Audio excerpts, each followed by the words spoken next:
government officials insist that this is an isolated incident.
Thanks.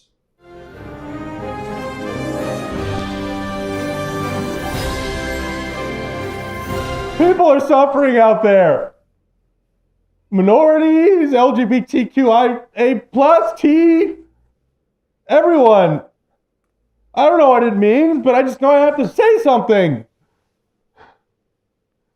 I can't believe all you people watching out there, you're allowing it to happen. Not us. I'm here saying it. What are you doing? This is cool. This is an honor. Love you guys, my fans. Stand with you. I stand with you guys. Oh my God. No, I meant this. I'm gonna cut my arm off after this, okay? Save the whales. Woo! Yeah. Never thought I'd be standing up here holding a relic of a bygone era. I'm not joking. So, thank you guys for voting me up here because it's going to allow me to say something I've been wanting to say for a long time. In the past, I have watched my heroes up here on this stage. Sometimes they were false gods and heroes, but now that I'm up here, there's only one thing that should be said. That's Academy. You can take this award and shove it up your ass. Yeah, because you're a self-righteous, self-important organization that's lost relevance and nobody cares about. Your opinion doesn't mean anything. You've showed that time and time again. So thanks for allowing me to come up here and say that. I'm going to keep this because it is pretty cool.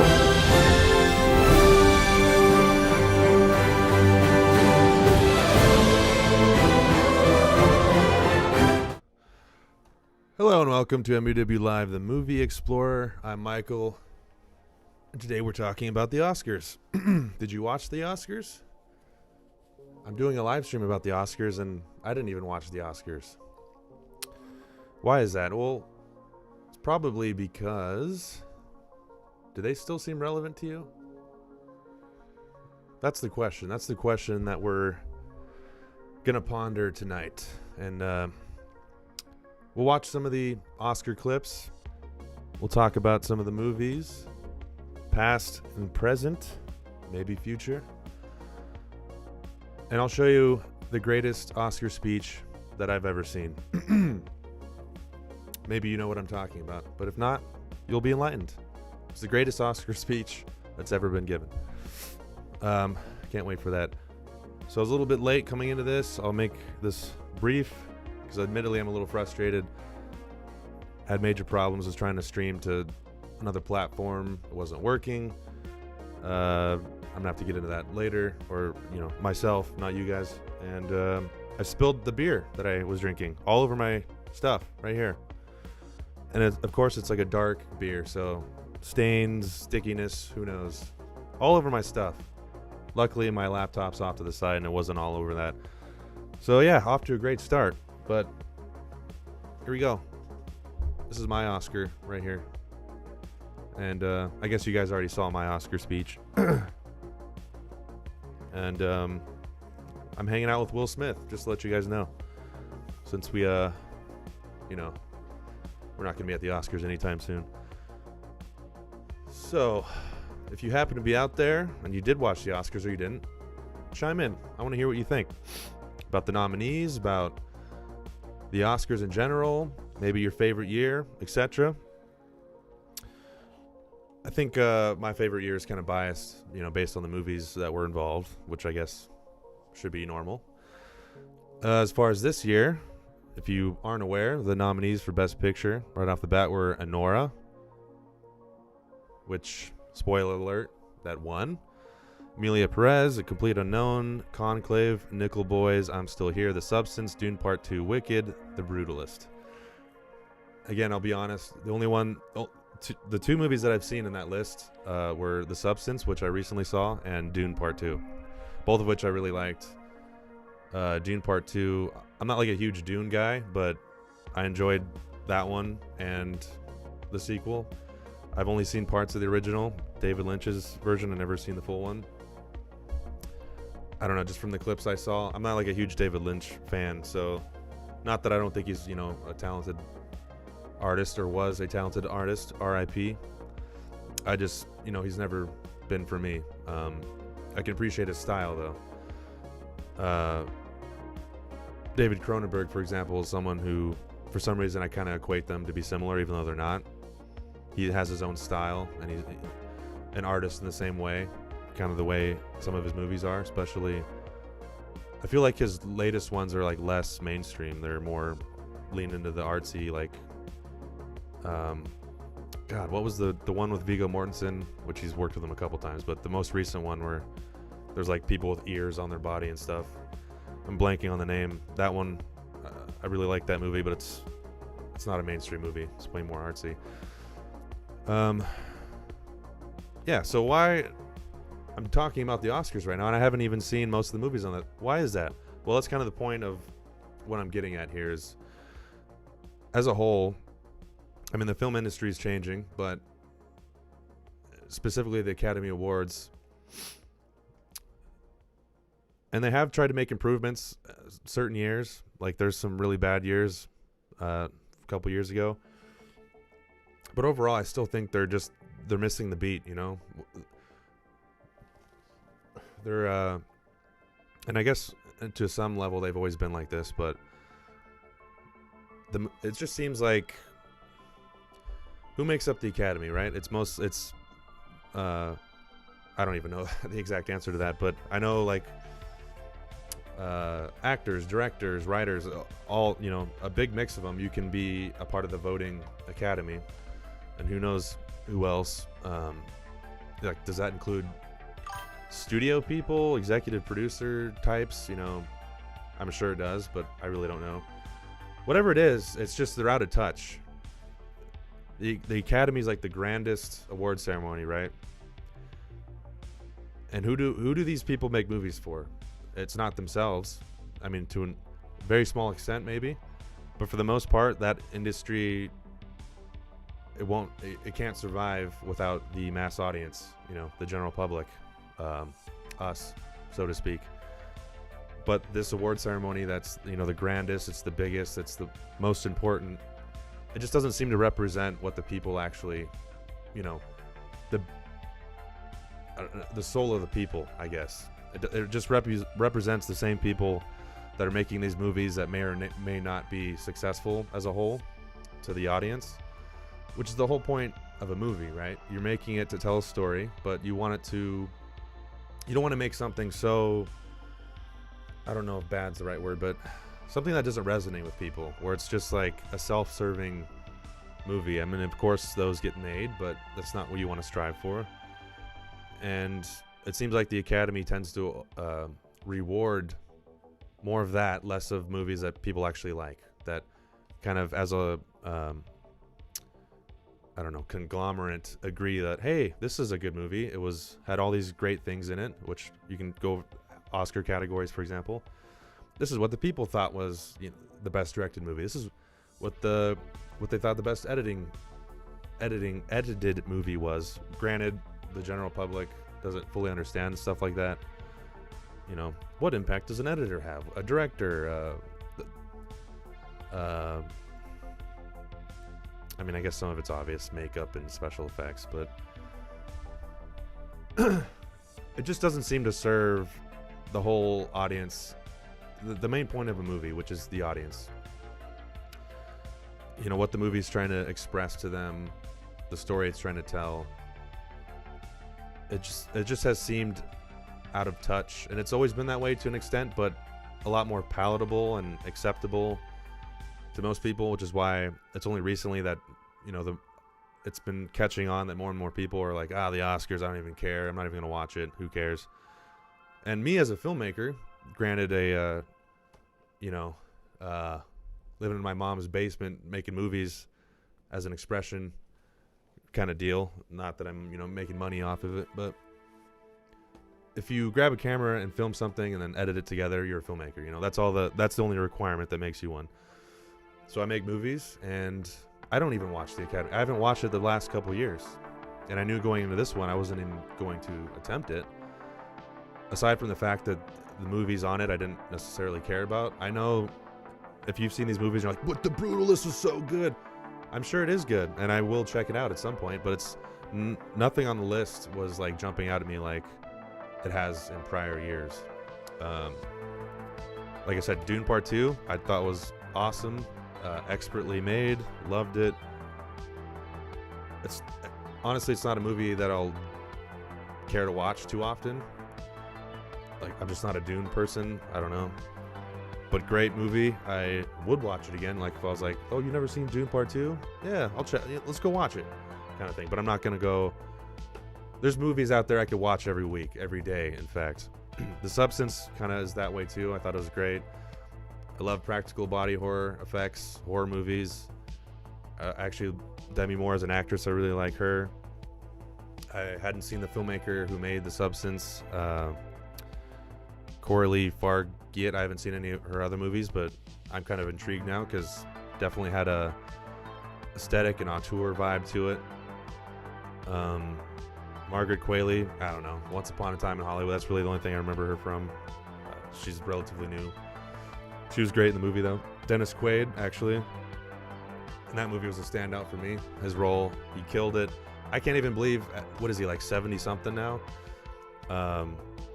Because his role in that movie, he has so much energy, and like he's this big, obviously, Weinstein-esque producer who's kind of like gross and whatever. But direction, acting on his part, fabulous. Fabulous isn't a word I use too often, but it just came to my mind when I thought of Dennis Quaid. It made me, which I filmed a reaction video of it. I'll have that out at some point. The last one took me forever, but he made me laugh out loud almost every time he was on screen. He was just great.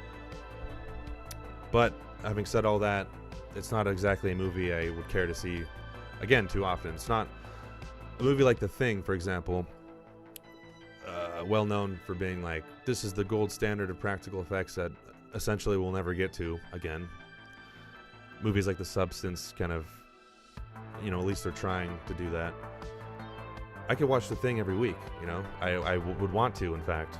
The Substance, no. I don't know. Maybe because it's the subject matter, but I can definitely appreciate the filmmaking on display. Great direction, great compositions, great acting, great makeup, all that. So it's hard for me to say, well, that should have won. It probably shouldn't have won Best Picture. But I feel like Anora, I haven't seen it. I know the filmmaker Sean Baker. Technically, I haven't seen any of his movies. I know he made The Florida Project and the one where he shot it on an iPhone, and that's kind of where he made him kind of, Sean Baker, this movie, blah, blah, blah, Sundance. So I'm aware of him. The actress, Mikey Madison, obviously I'd seen her in Once Upon a Time in Hollywood, Scream, etc. I thought she was great. Gotta get thrown off. What little I have seen of her, I thought she was great.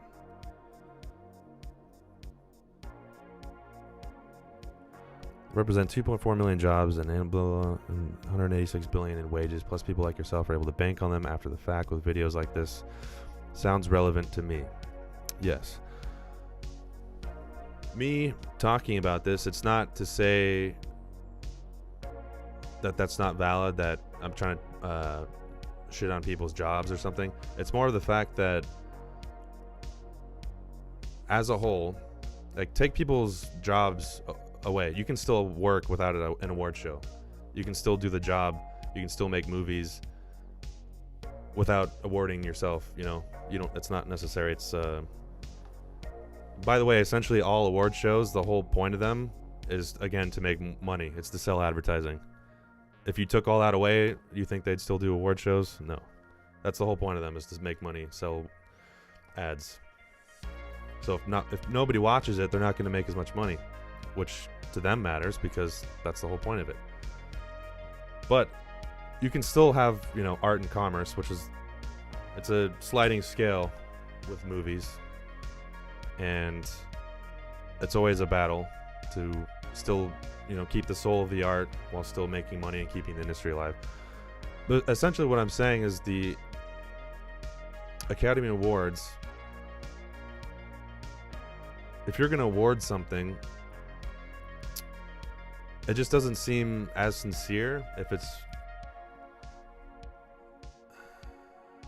I mean, this is a whole can of worms, but the people voting on it essentially have a vested stake, or they could, in the... I don't know. It's just not... It's not representative, of what the prestige of that means to the actual world, which is why there's people that complain, like a movie like The Artist, for example, is famous for that. A movie I still have not seen. Have you seen it? Whoever's watching this? Probably not.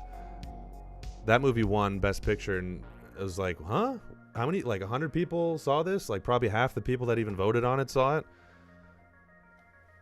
That's probably the king example of not representing the Best Picture, which should be the culmination of that whole year.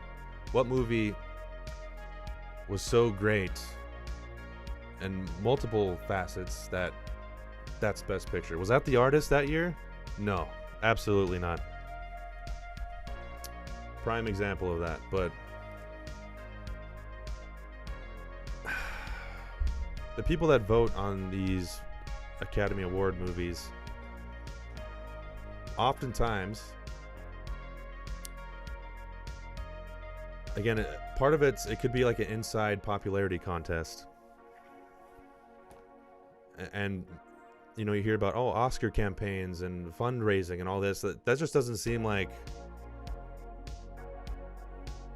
the outcome of that is like, oh, well, this is the best movie. It's like, well, this movie had the most support, had the best campaign, the most money thrown at it. Like, does that sound like it's actually the best movie? No, it sounds like it has the best support, the best money thrown at it, the best campaign,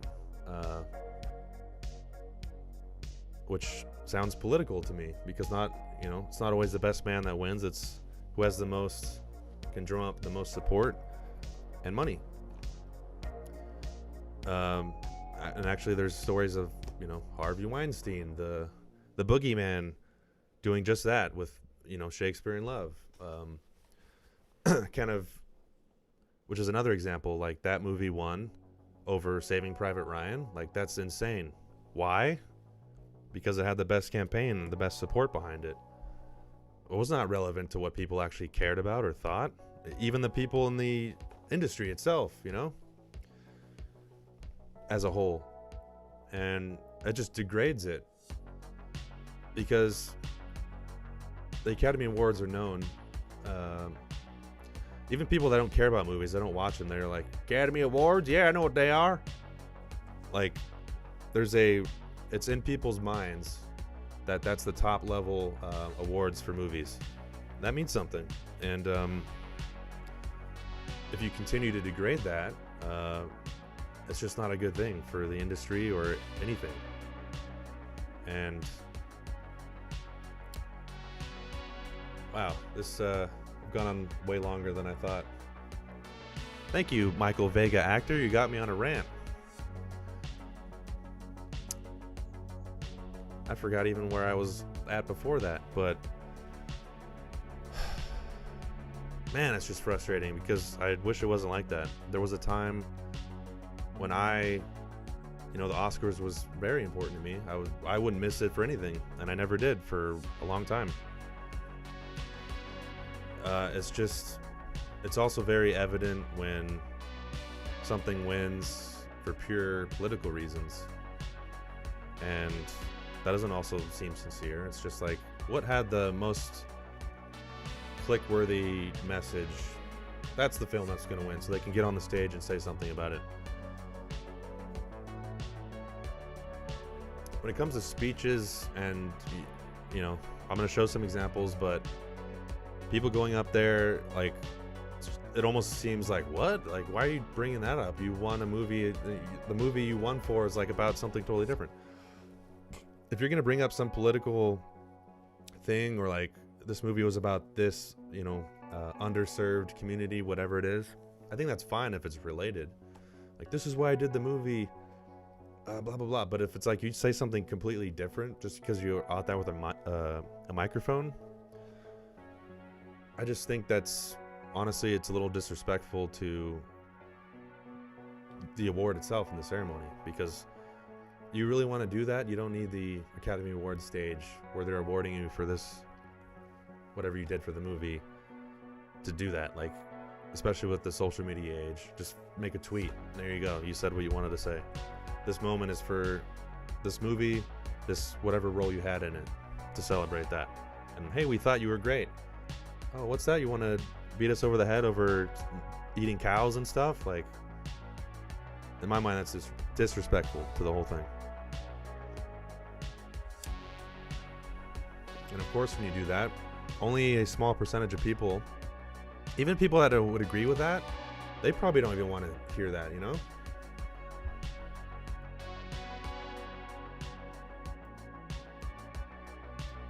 There's a very small percentage of people that actually want that stuff, because it's just not necessary in that moment to say that. It's distracting, and like I just said. And this whole Emilia Perez thing, I'm going to see it just because of everything I've heard about it. But the amount of times I've heard that song, penis to vagina, like, I have a movie that says that, and it's completely serious and terrible music song, but it's like praised, and one of its songs, El Mal or something, won best song. It's crazy. Again, people that love musicals, that support it, and they don't like it. They don't like it either. And it's not even about the subject matter. It's like, you're gonna make a musical, but all the music is terrible. Why? Who wrote those? Who composed that and was like, yes, this is exactly what I wanted?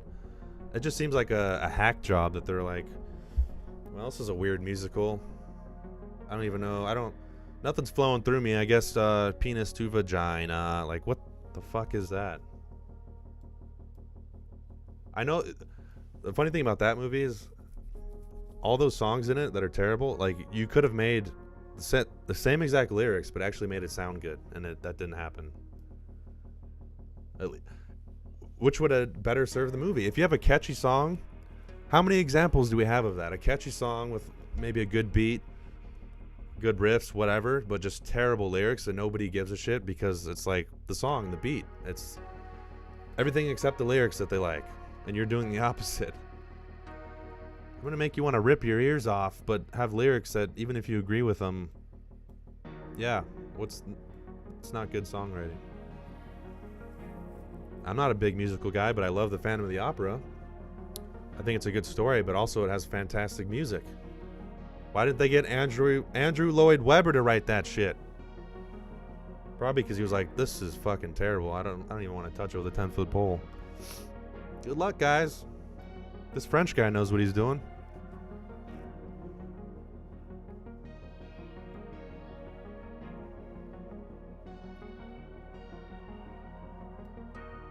But yes, the quick little side note before I transition to the greatest Oscar speech ever given.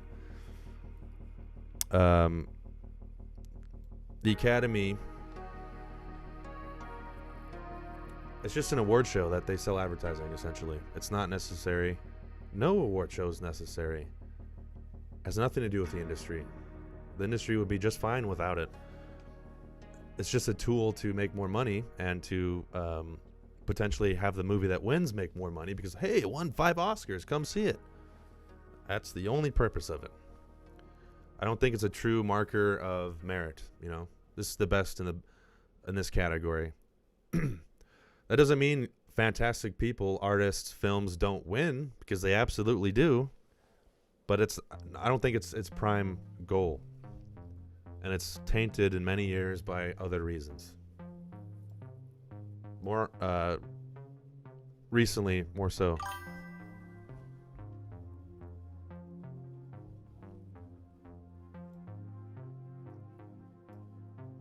And side note, Demi Moore absolutely should have won. Not even for the substance, if I'm being honest, because I thought she was great in it. But there was some like weaker moments, but that could have been down to direction and, you know, I don't know. Some of that stuff to me seemed like if they would have just adjusted, if she was adjusted a little bit differently, it would have been great. But if it came off a little, I don't know, underwhelming or corny even.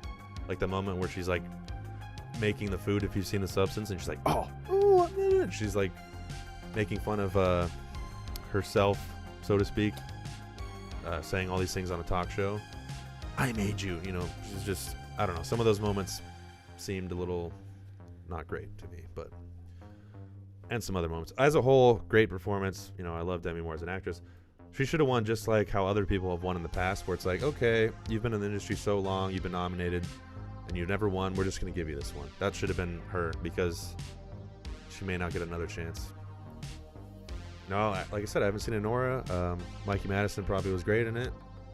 From what I've seen from her in the past, thought she was great. So, not that she doesn't deserve it, but she's also super young. What is she, like 22 or something?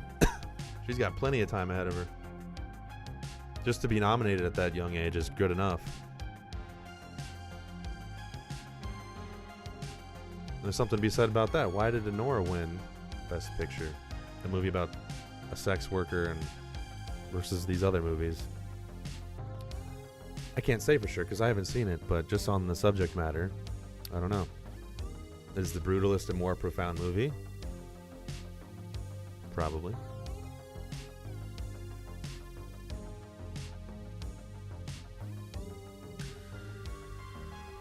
All right. Here we go. Best Oscar speech of all time. And the Oscar goes to Joe Pesci in Goodfellas.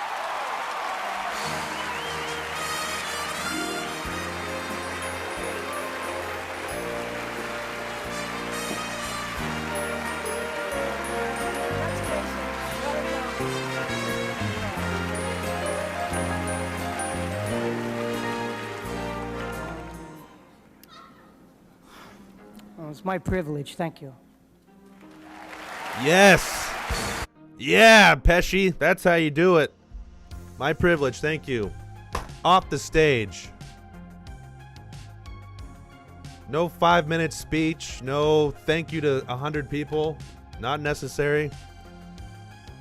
Top 5 and then say thank you to everyone else. I can't say it because of limited time. Love all you guys. Couldn't have done it without the entire blah, blah, blah. That's all you need to say. Mom, dad, spouse, kids, love ya. They should just have a cue card like, these are the people that they pre-thanked, and now they're going to have 30 seconds to say something, if that.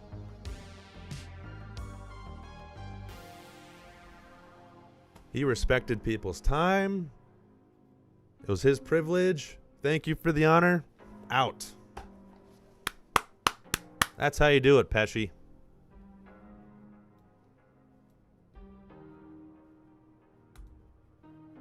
Then we got this example. The Brando. Hello, my name is Sasheen Littlefeather. I'm Apache, and I'm president of the National Native American Affirmative Image Committee. I'm representing Marlon Brando this evening and he has asked me to tell you in a very long speech, which I cannot share with you presently because of time, but I will be glad to share with the press afterwards, that he very regretfully cannot accept this very generous award. Yeah. You told them to shove it up their ass. I don't want your goddamn award. That's another way to do it. Your self-congratulatory, self-righteous, whatever, shove it up your ass. I don't want it. Well known as one of the finest actors ever. You see what he did there? Granted, he should have just done it himself, not sent Native American woman up there, or at least stood by her or something. But that's Marlon Brando for you. But that's just to show. Way back in 1973, they were doing this kind of stuff. Although it was way less common, it was happening. And here we go. This is not the Oscars, but there's a relevant point to it. Timothee Chalamet at the SAG Awards. Talk low. Who won? I don't know how to get this for, up. All right, well, I'm thank still you. here. I was not expecting this at all. Truly. I'll start by thanking my mother, who I'm here with tonight. She has been working at Actors Equity for 40 years, the stage union. And I'll quickly run through this. You know, I know the classiest thing would be to downplay the effort that went into this role and how much this means to me, but the truth is this was 5.5 years of my life. I poured everything I had into playing this incomparable artist, Mr. Bob Dylan, a true American hero, and it was the honor of a lifetime playing him. It's an honor I share with Monica, Elle, Edward, the entire cast, who in a genre doing a biopic that could be perhaps tired. Everyone gave it their all, so I'm deeply grateful to them. And lastly, I can't downplay the significance of this award because it means the most to me. And I know we're in a subjective business, but the truth is I'm really in pursuit of greatness. I know people don't usually talk like that, but I want to be one of the greats. I'm inspired by the greats. I'm inspired by the greats here tonight. I'm as inspired by Daniel Day-Lewis, Marlon Brando, and Viola Davis as I am by Michael Jordan and Michael Phelps, and I want to be up there. So I'm deeply grateful to that. This doesn't signify that, but it's a little more fuel, it's a little more ammo to keep going. Thank you so much. So what's the deal with that? Well, in his speech, which I think was the right amount of time, thanked his mom, thanked his cast, crew, whatever. He didn't read off a big list and thank his agent and all this crap. It's not necessary. He said what, like he said, that's not so common these days. He's striving for greatness in his craft. It's almost like that's a bad thing nowadays. Like, what? You actually you care about the craft and you want to be great in it, but what about all these political things that are happening right now? You're not going to speak up for that? You're not going to whatever? No, he's an actor. He loves his craft. He wants to be great in that. Nothing wrong with that. Nothing wrong with that. And he's saying right here, I want to be one of the greats. That's what I'm striving for. And I just want to admit that. Great. Congratulations. You go. We need more of that. You know what that means for the rest of us? We're going to get great movies. Bravo. Yes, please. I don't care about your personal life, your political beliefs, whatever. I care about your work in the movies. Hey, you played that role amazing. Now you're one of my actors that I like. Oh, you're in another movie? It's going to be good because he was in this other movie that was great. Great role. I'm going to go see him. He's probably going to be good in this role. There you go. That's all you got to do. Be a good actor. Be a good filmmaker. Be a good producer, writer, whatever. There's value in that. There's nothing wrong with that. You don't need to be an activist. You might actually be able to get more done, because instead of people instantly tuning you out like that because they're like, oh, I already know that's what he believes in, all he does is chirp about this every other day. You can make fantastic work that, oh, what? Maybe it'll change someone's mind because they love the movie so much. It makes them see something differently, and you know, what you want happens. They learn more and they realize, oh my God, what I thought about this thing isn't true, and this movie made me realize it. Wow, it's almost like that's the better way to do it. Make people care about what you want to say in your work, and do it in an artistic, profound way, and people will come to their own realization instead of someone saying, you're evil, you're stupid, you're whatever. And the first key to that is there has to be a kernel of truth to whatever you're trying to say, and backed with reason, science, facts. As long as you got all that, you'll start changing minds. Because what's the alternative?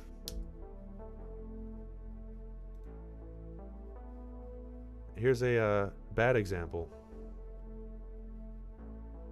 Mr. Joaquin Phoenix, who I'm a big fan of, love him as an actor, but yeah, his speech, he's made a couple doozies, but and I do not feel elevated above any of my fellow nominees or anyone in this room. Actually, I don't even remember if this is the right one, but we share the same love, the love of film, that we champion different causes, control and use and exploit another with impunity.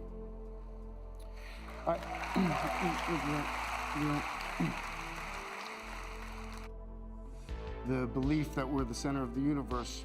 We go into the natural world and we fear the idea of... You know what the industry should do? The Academy Awards, whatever. Whoever wants to go up here and give these kind of speeches. Make a Hollywood TED Talk, all right? You got these profound things you want to share with us? Do it there. This is the Hollywood TED Talk where we're just going to preach to you and get these profound points we want to make. That way, people can tune into it knowing, hey, this is exactly what I'm going in to see. I want to hear them say these things. Problem solved. Will change because we think that we have to sacrifice something to give something up. Environment.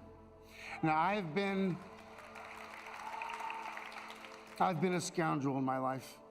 I've been selfish. You know what? This isn't the right one. That speech wasn't that bad. I'm talking about the one where he's like, stop eating baby cows or whatever. I don't know what year that was. But he has a speech where he's like, starts crying and just stop eating cows or something. Not the right place to do that. That's a losing argument, honestly. As much vegan propaganda as there is out there. Not that we shouldn't do something, better. Treat the animals as humanely as we can. Reduce whatever we need to. Because there's definitely some terrible things in the meat industry. But as a whole, that's just never going to work. And there's a couple Netflix documentaries I've seen where they disguise it as something, but literally it's just vegan propaganda. I'm not even sold. There's still more research to be done. That's entirely healthy either, to completely only eat that. I don't think it's entirely healthy to only eat meat either. Balanced diet. Ever heard of that?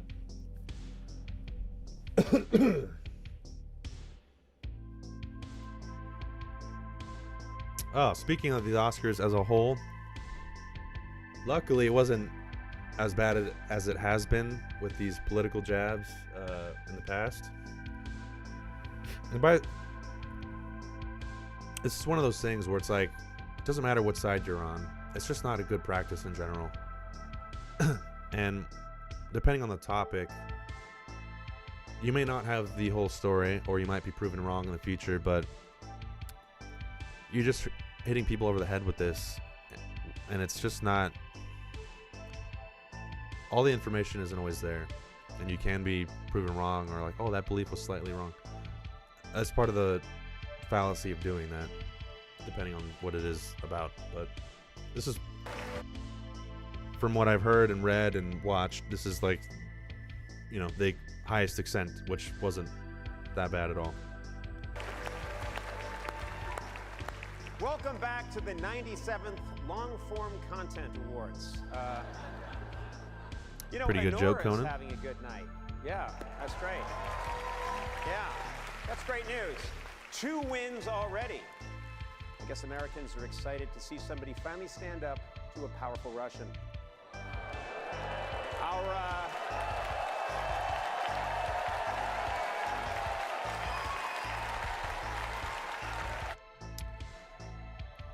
There you go.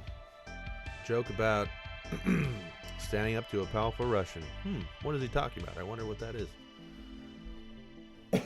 That's an example to me of an issue that's not as black and white as people want it to be, for many reasons. Is this the right time to get into that? I don't know. Probably not. Granted, it's just a joke, and even, you know, whatever side you think is the best way to go, it's just a joke putting light on that. Nothing wrong with it. Nothing wrong with it. But of course, the people he's saying it to pretty much all lean one way. Very small percentage that doesn't. So it's more of hitting someone over the head. It's less neutral. I'm not here to talk about what the best solution to Ukraine and all that crap is, but I'll just, you can infer with me not saying, haha, yeah, Conan, you got him. I mean, there's humor in the joke. I can acknowledge that, but I'm not like, yeah, you got him, Conan.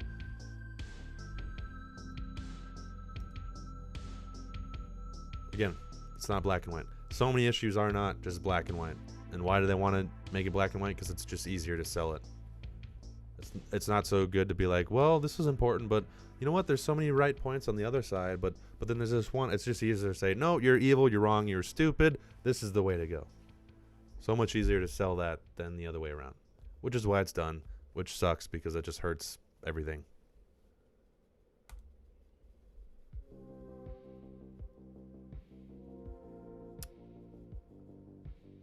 Oh, there's this one. Oh, wait a second. Here we go. This was a very obvious political, which it should be, right? Michael Moore, his whole documentary, that's the whole Mr. Bush. He says Mr. Bush like fucking 20 times. That's 20 times. 40 times in Bowling for Columbine, which actually is a well-made documentary. I'll give him that. Entertaining. I'd say it's definitely his best one. And we would like to, they are here in solidarity with me because we like nonfiction. We like nonfiction and we live in fictitious times. We live in a time where we have fictitious election results that elects a fictitious president. Oh, what is that? What is that? Fictitious president?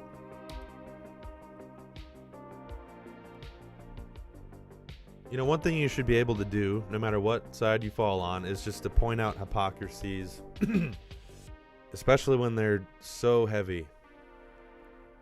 When was this? I don't even know. 75th Academy Awards, and what they're on 97, so 22 years ago. 2003?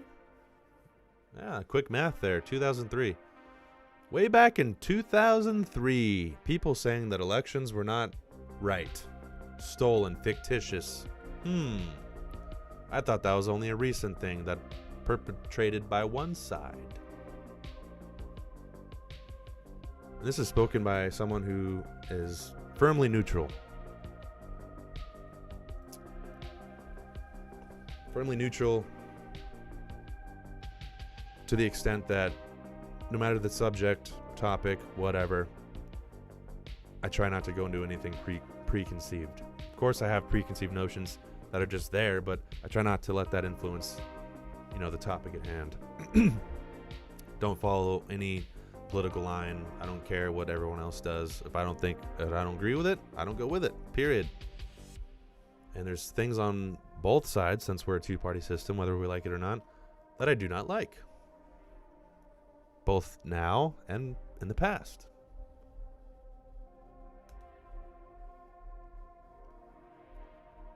And little political side note. that has caused so many problems in recent years because people refuse to do that because they're like, it's gonna hurt the side. It's just making it worse because it just creates this weird like snowball mass manipulation thing because people refuse to call out each other's side, you know? They're just like, it's gonna hurt the party, I gotta keep going on with it even if I don't believe it. Not good. Everyone should just be honest with what they think, no matter what that means. Even if that suddenly means, hey, I agree 60% with the other side instead of the way it used to be. Like, that's the truth, just go with it. It's better off that way for everyone. So I know Patricia Arquette in the past, I think this is the one.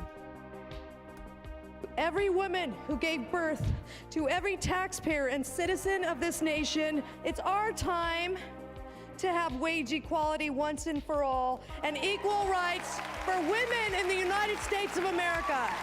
Oh, look at J-Lo clapping like she's not one of the richest women. Yeah, no one is genuine anymore, whether that be politics or film. Yeah, very true. On all spectrums. Because it's, like I've said, it's harder to be... It's so much harder to do that. It's easier to just be black and white with everything. No matter what it is, no matter who you are. It's like a trap that we've all set for ourselves, which is very unfortunate. It's not healthy. Especially for... to a certain extent, people that are doing that, they're at least aware that this is happening. And like, well, deep down inside, I don't believe this, but I gotta go with it.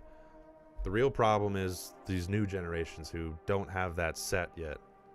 They're just getting thrown all this stuff. They make it seem like, oh, the people I care about think this, when in reality, they probably don't. They're just doing that to go with whatever. But those young people aren't wise enough to realize that.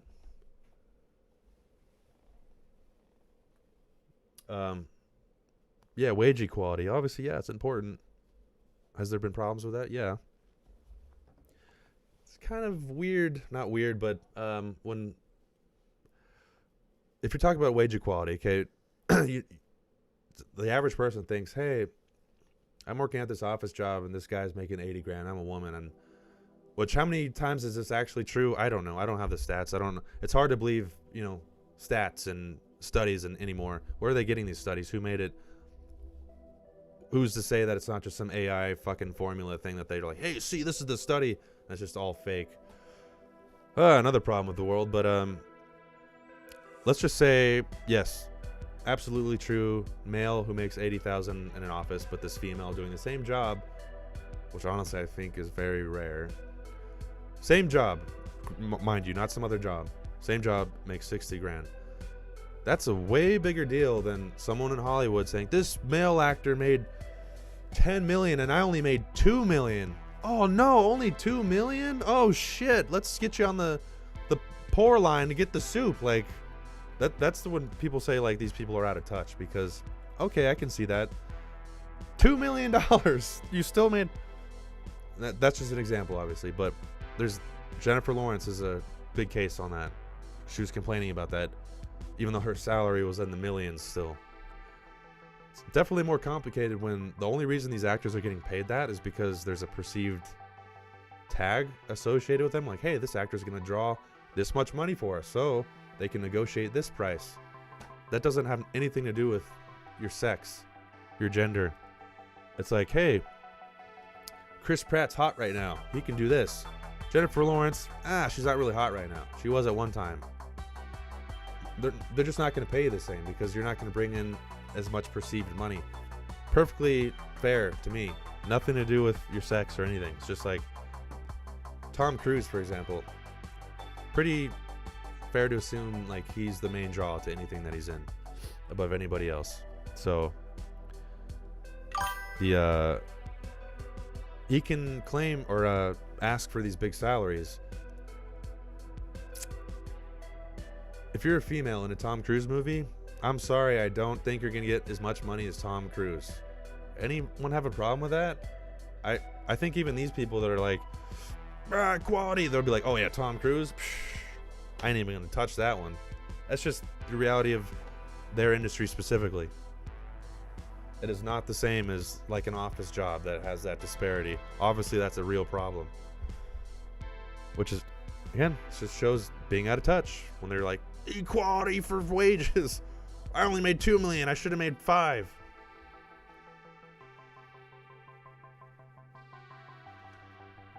I thought it was funny how the Palestinians won the Oscar. Gal Gadot ass comes out to present the next Oscar.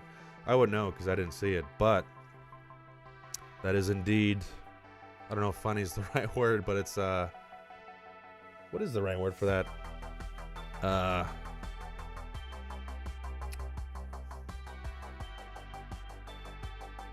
I'm brain dead right now. I can't think. There's a word for that, but I can't think of it.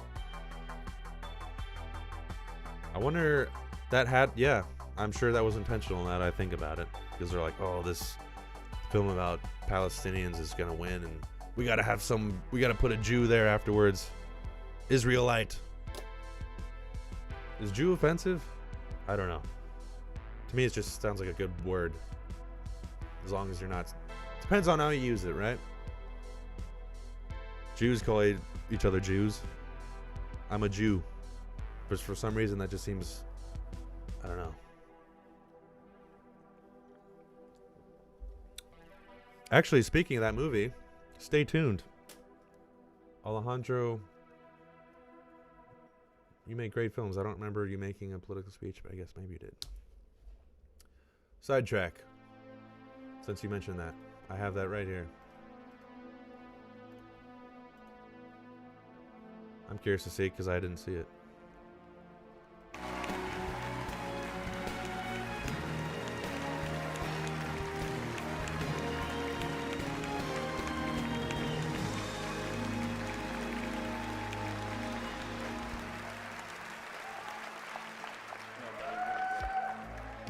Thank you to the Academy for the award. It's such a big honor for the four of us and everybody supported us for this documentary. About 2 months ago, I became a father, and my hope to my daughter that she will not have to live the same life I'm living now, always fearing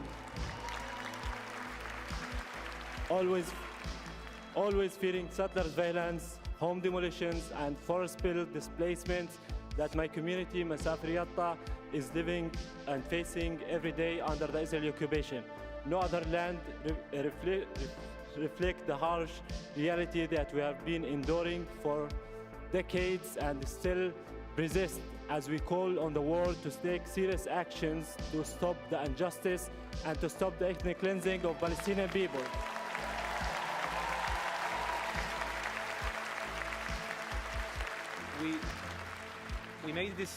We made this film, Palestinians and Israelis, because together our voices are stronger. We see each other. The atrocious destruction of Gaza and its people, which must end. The Israeli hostages brutally taken in the crime of October 7th, which must be freed. When I look at Basel, I see my brother, but we are unequal. We live in a regime where I am free under civilian law, and Basel is under military laws that destroy his life and he cannot control. There is a different path, a political solution without ethnic supremacy, with national rights for both of our people. And I have to say, as I am here, the foreign policy in this country is helping to block this path. And, you know, why? Can't you see that we are intertwined? That my people can be truly safe if Basel's people are truly free and safe. There is another way. It's not too late for life, for the living. There is no other way. Thank you. Rachel Shore, Hamdan Balai, Sigal Yehudat. Well, it's not going to show Gal Gadot after, but I'll take your word for it. I haven't seen that, so I don't really know. Putting the pieces together, it's about Palestinians and Israel and that whole thing, I'm assuming. Probably a good documentary. I'll have to check it out.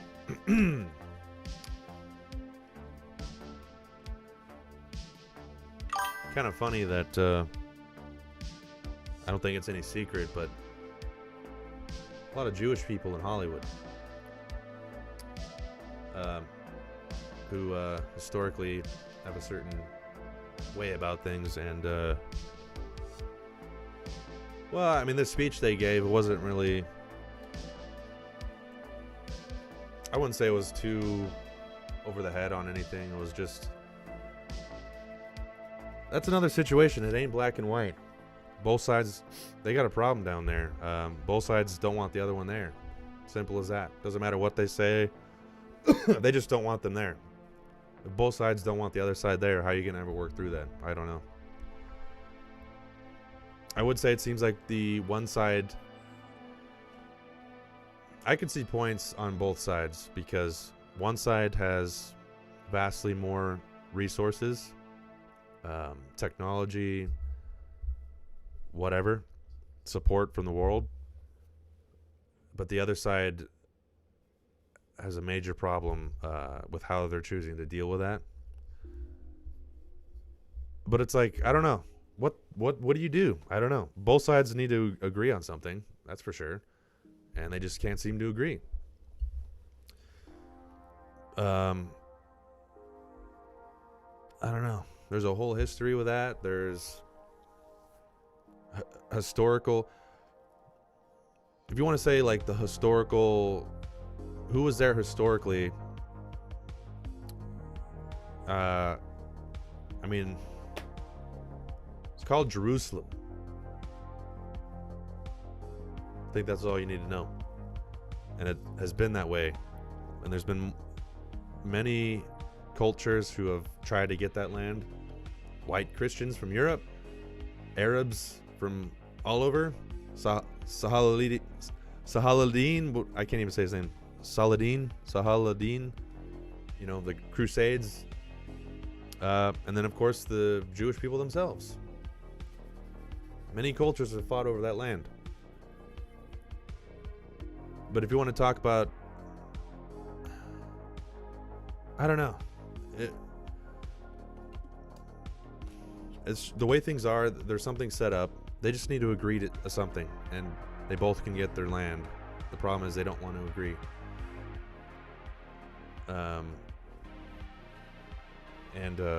God, sorry, I got spilled beer.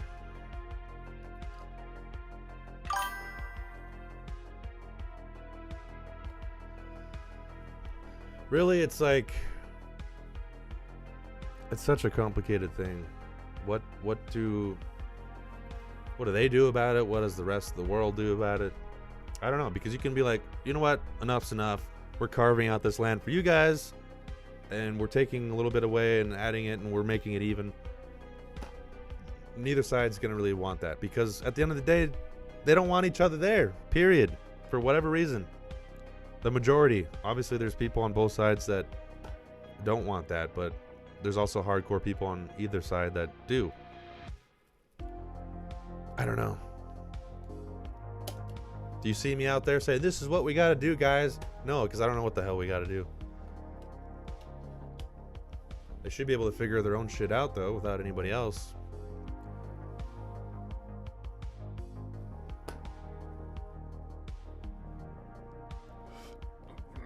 You would think maybe, I don't know, because historically Israel was created for Jewish people. Like, this is your homeland. We're carving out you a country for you. So you might think like, well, why don't they just absorb all of it and make a new country? I guess they could do that, but it's like, historically that's why it was created in the first place. I don't know.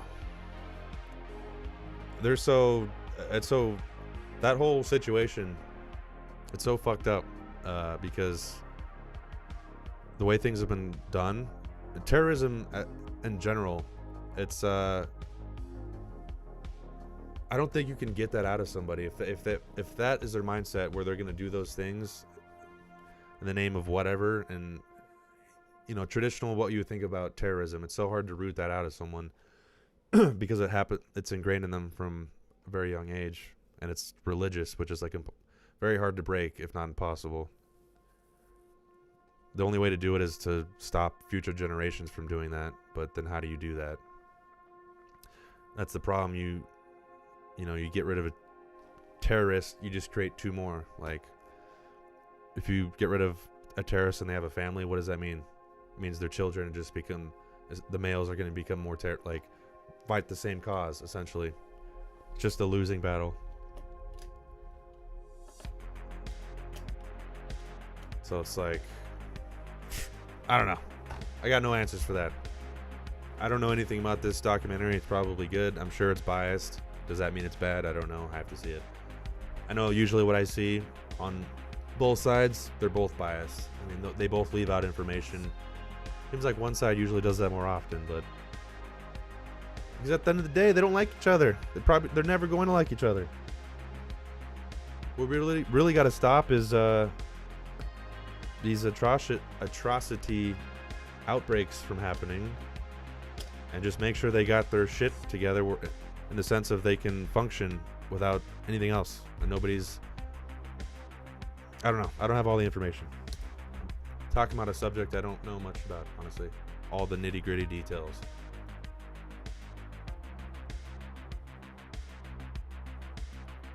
But it's just, again, we live in this era where it's like you hear stories of that where it's, I remember when it first happened, there were stories coming out like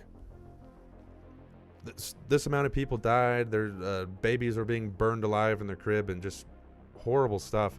And then you hear the reverse of that where it's like, that's all propaganda, that didn't actually happen. But then here's some video footage of it. It just becomes confusing because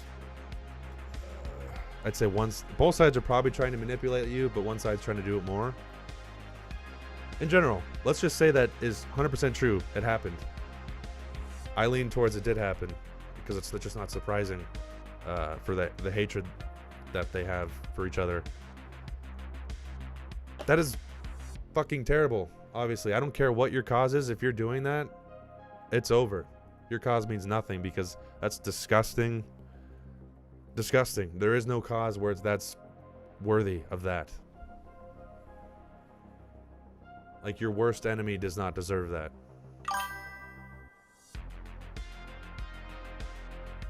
Yeah, the Ukraine war not... Actually, I thought there was. Some speaker, mentioned something. But it definitely was not as prominent as you might think. I wonder why that is. It's almost probably because they're like, please, for the love of God, guys, just shut the fuck up and accept your award. You can squeak out a couple things, but for the love of God, just, we want to get through this. We want to make our money. We want to have our ads. We don't want half the audience to tune out as soon as you open your mouth. I'm sure that had a lot to do with it. Because what was I saying in the beginning of this? It's all about the money. The awards ultimately are a way to sell ads. That's it. That's why they do it. They have created award shows solely for that purpose. Like, from the ground up. Not even like, hey, we got these award shows and we'll sell ads. It's like, no, we need to sell ads. We're going to give people awards to do that. MTV awards, music awards, and movie awards. Sole purpose of that.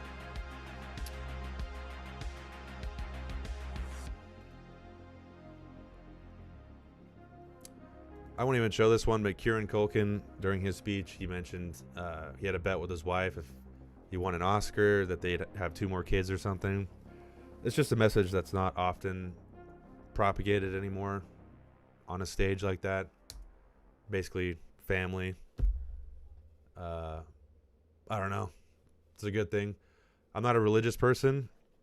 Agnostic, if you want to put a label on it. But I'm open to religion. Like, I'm not like anti-it. There could be a God for all I know, you know. I'd freaking prefer there be a heaven than just nothing, so I'm open to it. But, you know, people thanking God, people do it, but it's not as common anymore either. And usually if they do, it's just like, thank you, God. They don't go into, like, I don't know, more than that. Keep it brief. These are good things. They should be more often.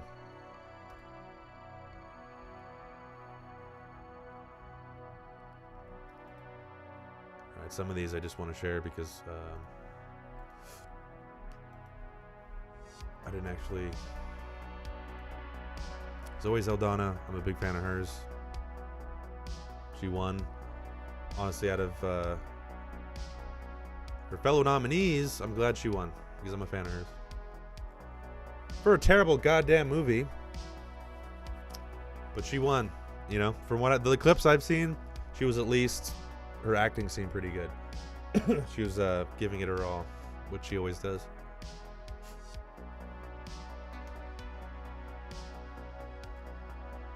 You should have won for Avatar: The Way of Water. You would have seen tears of joy from me. No, not really, but it would have been great. And a good recognition of a motion capture, which is not recognized. Andy Serkis, ring any bells? Amazing performances in motion capture. Nothing, you get nothing from us. My mom is here. My whole family's here. I am floored by this honor. Thank you to the Academy for recognizing the quiet heroism and the power in a woman like Rita, and talking about powerful women, my fellow nominees, the love and community that you have offered Proof me that you can win is an a true Academy gift, Award, and I will pay it if that forward. even means Thank you anything so anymore. much. Jacques Audiard, In a terrible you goddamn are movie. forever a beloved character in my life. Thank you for taking the interest. Thank you for being so curious about these women to tell this story. To my cast and my crew of Emilia Perez, I'm sharing this award with you. Netflix, Ted, Lisa, Bella, Why Not Productions, YSL, thank you for your support. To my kick-ass team at CAA, my amazing managers and lawyers, and the powerful ladies of the lead company, your guidance, and thank you for always answering my it's because of you. Thank you so much. And to my husband, with that beautiful hair, you're just... Holy shit, that is beautiful hair. The biggest honor in my life is being your partner. You hung the moon and our beautiful, perfect sons, Sai, Bowie, and Zen. They fill our skies every night with stars. My grandmother came to this country in 1961. I am a proud child of immigrant parents with dreams and dignity and hardworking hands, and I am the first American of Dominican origin to accept an Academy Award, and I know I will not be the last. I hope the fact that I'm getting an award for a role where I got to sing and speak in Spanish. My grandmother, if she were here, she would be so delighted. This is for my grandmother, Argentina CC. Thank you so much, muchas gracias. Thank you. Yeah, nothing wrong with that at all. America's built on immigrants. Whole other can of worms I'm not going into, but proud family, or from a proud immigrant family, nothing wrong with that. Living the American dream. Thanked your parents. When you say I'm the first Dominican to win an award, that's where it's like, okay, I mean, it's true. That's great, but why does that exactly matter? I mean, we can get to that whole thing, but it shouldn't matter, is the point.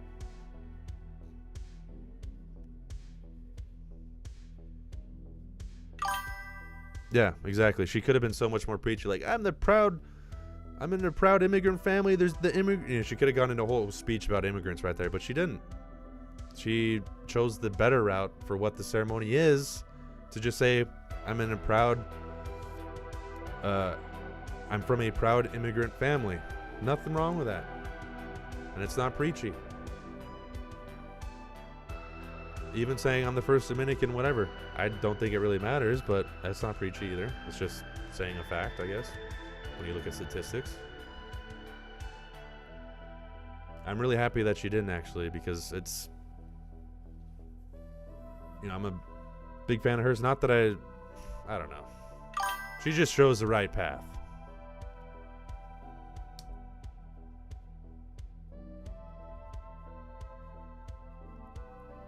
I'm not gonna play Agent Brody's because it's long, but I did watch it, and his wasn't bad either. He just gave a really long speech. He mentioned all within the subject matter of the film, though, which is the way to do it.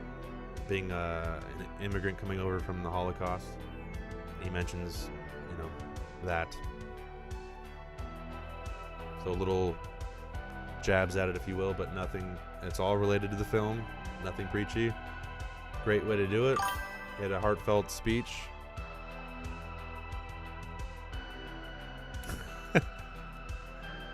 I didn't see the music performances. I just think that's funny. Wait. Talk about the music performances.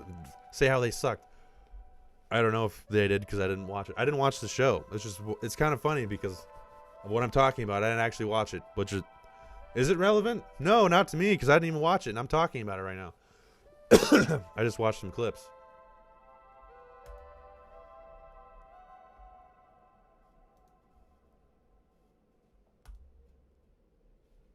Anora winning Best Picture.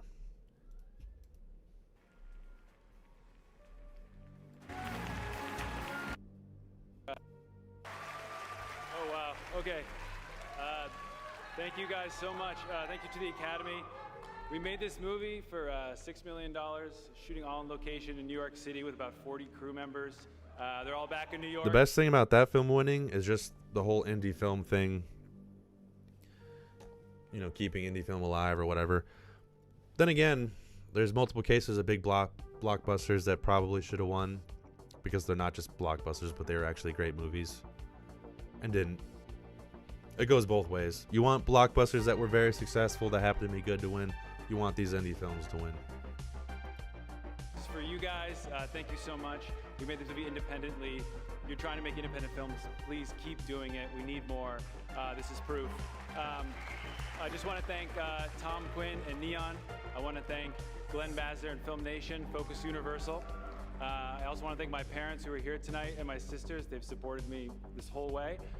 And especially my wife, Erin, who worked on the film, but she didn't want to get up here. But she knows that I would not be here without her. And we welcomed the child, a son, in October, the same week that we released Anora. So, Win, this is for you.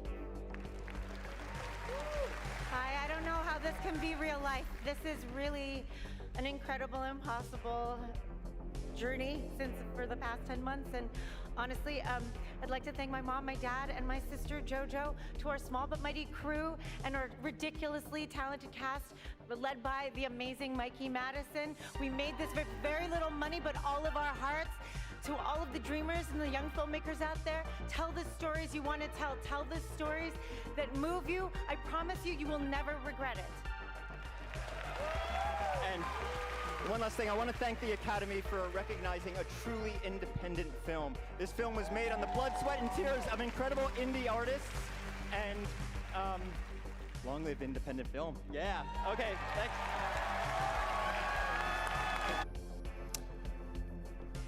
Pretty good speech too. See, they maybe they'll find their way again. I hope they do, because I don't know, maybe they can restore faith in this institution. The last couple years it hasn't been relevant, and maybe hopefully they can turn that around. I don't know, another way to do that, I know there's that whole thing like where they, I don't know what year that was, but they have a requirement for diversity or something. Not that there's necessarily anything, you know, on paper bad about that, or in terms of, or not paper, actually on paper there is, the sentiment of that. But the problem with that is it will undoubtedly make people be like, okay, this film is shaping up to be something I think is Oscar worthy, but oh, let me go through this checklist to make sure it's even qualifying. Oh, you know what? I need to hire another this and that, so I'm going to fire these two people and bring on these other ones that fit the quota. That should not be happening. That's like anti-art. That's filling quotas, you know. The Academy, which represents high art, I guess, if you want to call it that, is going anti-art with that. So they should absolutely get rid of that. It's not even necessary. Like, you could just, I don't know, take that into account when you're in the voting process or something. But to be an absolute requirement, because that's essentially what it's going to lead to. Especially when you look at these studios that are like, we need to have our Oscar film and it's got to have these, so we got to follow this. Inevitably, that's what it leads to. It's just filling quotas. because they're not going to be like, well, hopefully we fit it naturally. Oh, it didn't next year. No, they're going to make sure it fits, which means they're going to engineer it to be that way, which is not, again, anti-art.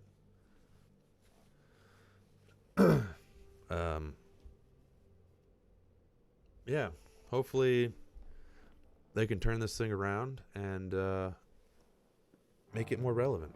One of the ways I could do that is just the voting pool, change that. Or maybe have a, I don't know, take into account people that aren't in the industry or something. But basically make it less likely that it can just be bought or campaigned enough to win popularity contests inside the industry, who has the best political message, all that stuff. They should be actively trying to add things to get rid of that or avoid that from happening.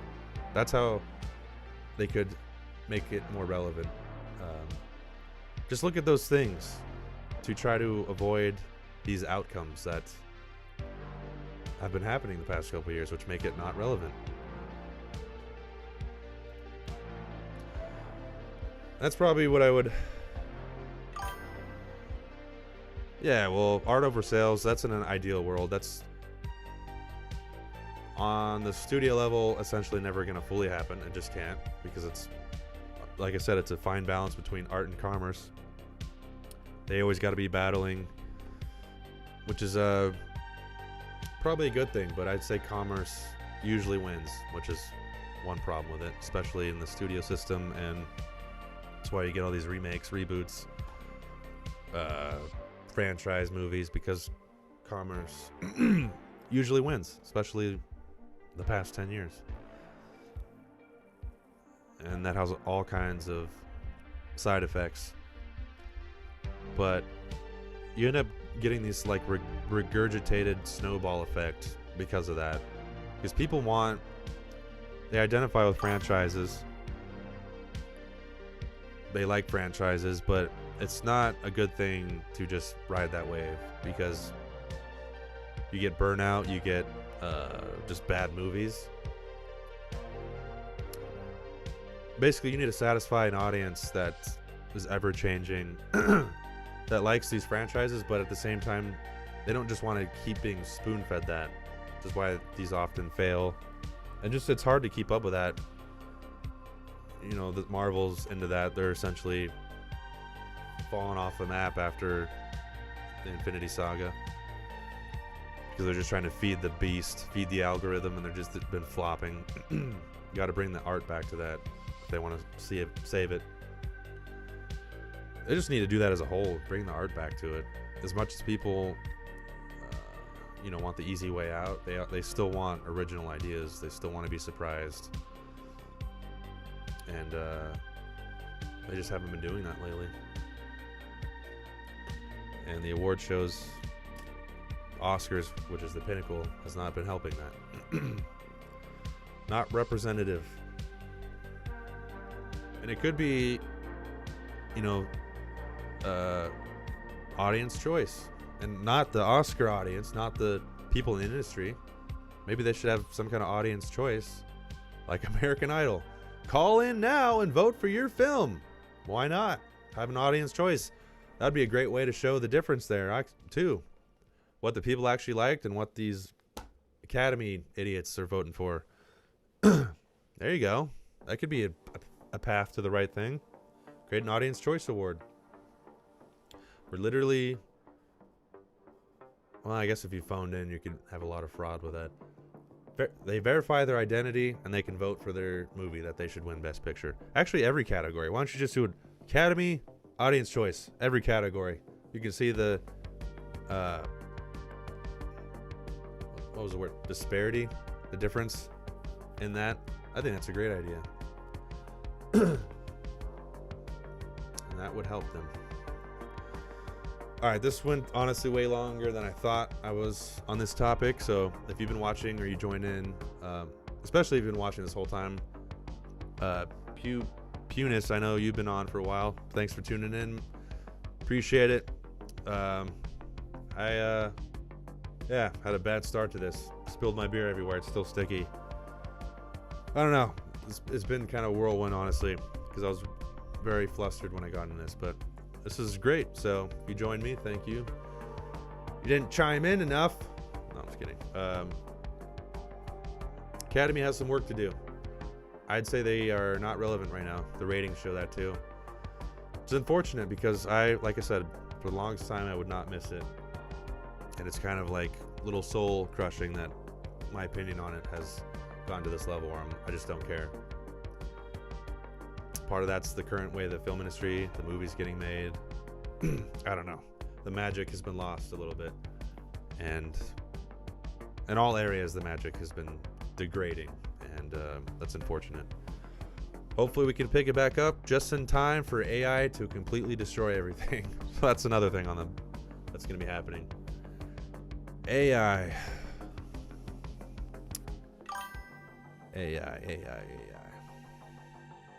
That's a topic worth discussing on another episode. That's going to change everything in our entire universe. Not just this industry, everything. Both good and bad. And having said all that, this was... Are the Oscars still relevant? Comment your opinion below, by the way, not just in the live chat. I want to hear what you have to say about that, what you think about that. If you liked any of the movies, what you think of the future of the industry. I'd love to hear it in the comments, so I hope you do that. But until next time, which may be a week, 2, 3 from now, I don't know. But there will be reactions and other videos in the meantime. I guess there's only one thing left to say. Besides, thank you for watching. Fix the Oscars, please. I miss them.